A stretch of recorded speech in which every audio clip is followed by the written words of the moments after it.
Nous avons donc décidé de les intégrer dans les génériques de début et de fin. Ainsi, nous avons récupéré les dessins sur feuille de canson blanche que nous avons intégrés dans un parchemin. Celui-ci a été créé en appliquant du café sur une feuille assez épaisse.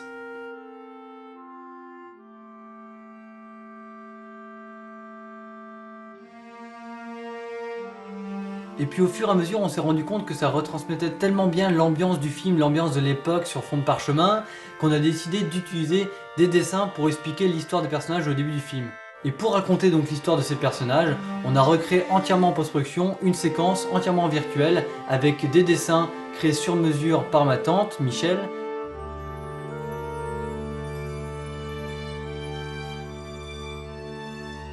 Et en ayant décidé de raconter l'histoire des personnages par une véritable fresque composée de multiples dessins, nous avons créé un grand parchemin sur lequel nous avons promené une caméra virtuelle animée par ordinateur.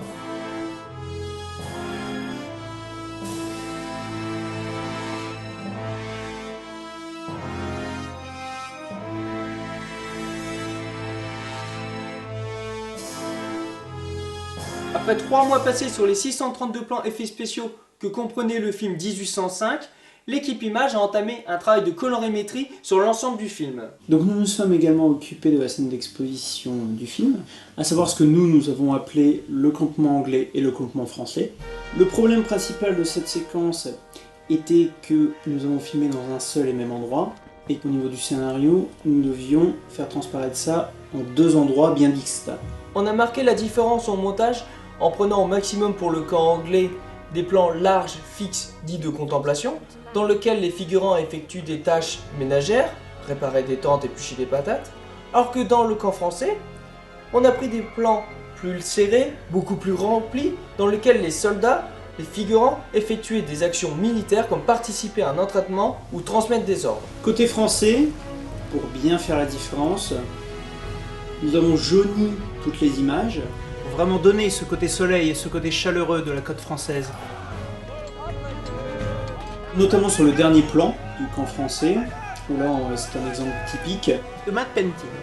On a dû y effacer toute trace de modernité, comme les maisons et les lignes électriques. On y a également rajouté tout un ensemble de tentes, aussi bien en premier plan qu'en arrière-plan.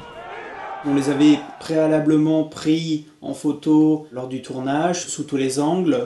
Comme ça, on pouvait se permettre de mettre différentes tentes, dans différentes positions, différentes tailles, et ce qui permet de créer la vivacité et la réalité d'un camp en entier.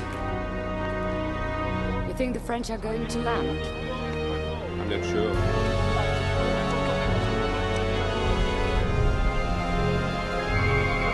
De même sur le camp anglais, nous avons dû rajouter énormément de tentes, ainsi qu'une désaturation des couleurs, une teinte grise pour donner un côté plus froid et plus brumeux sur chacun des plans. Pour retranscrire le côté brumeux caractéristique de l'Angleterre, nous sommes partis sur le rajout de fumée, de brouillard sur chacun des plans.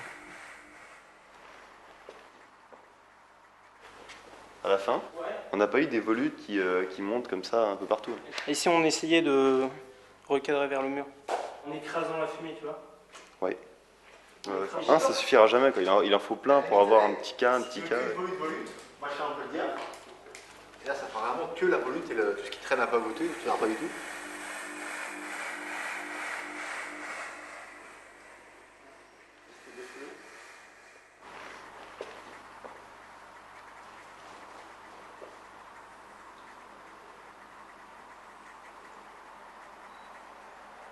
T'as vu les différents plans de fumée?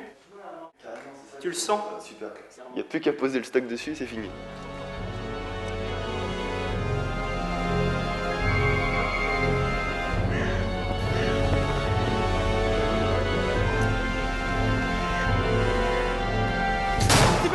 Dans la scène où les personnages se font attaquer alors qu'ils sont pris à l'intérieur du château,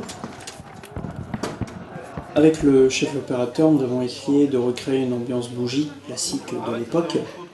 Lorsqu'on a visionné les rushs, on s'est aperçu qu'on ne retrouvait pas cette intimité qu'on pouvait avoir avec l'éclairage d'une bougie. Alors vous partez?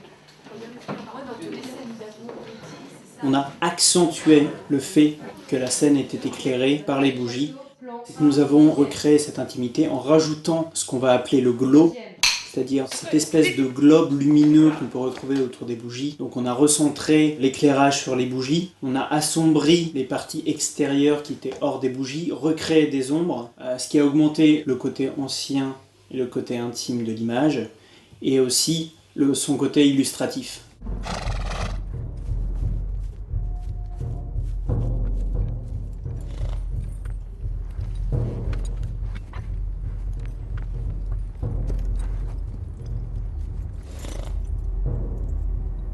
Pour ma part, la scène la plus compliquée fut celle de l'agression du héros par un vagabond.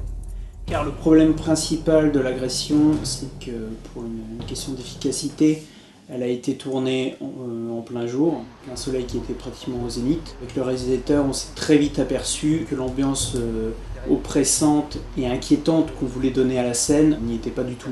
On a donc choisi de passer à la séquence de nuit. Avec un changement colorimétrique aussi fort, on s'est vite confronté à un problème, à savoir c'est les peaux des personnages. Il faut savoir qu'on est quand même passé d'une scène en plein jour à une scène en pleine nuit, d'un jaune cagnard à un bleuté nocturne. Les peaux des personnages évidemment ne fonctionnent pas de la même façon que les décors. On a dû tout simplement découper en 2D toutes les parties peau des personnages et les traiter à part du décor pour avoir une peau beaucoup plus naturelle. Agression 6, deuxième. Action.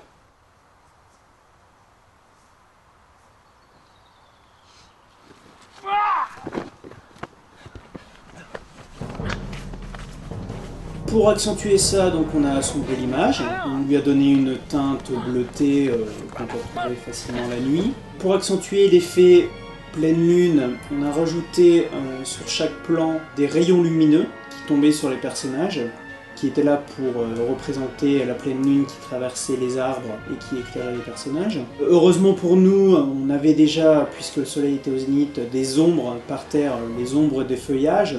Donc on s'est appuyé sur ces ombres et sur cette espèce d'éclairage par feuillage, avec des trous entre les feuilles, pour y placer nos rayons lumineux et ainsi donner à cette scène l'effet nocturne du monde.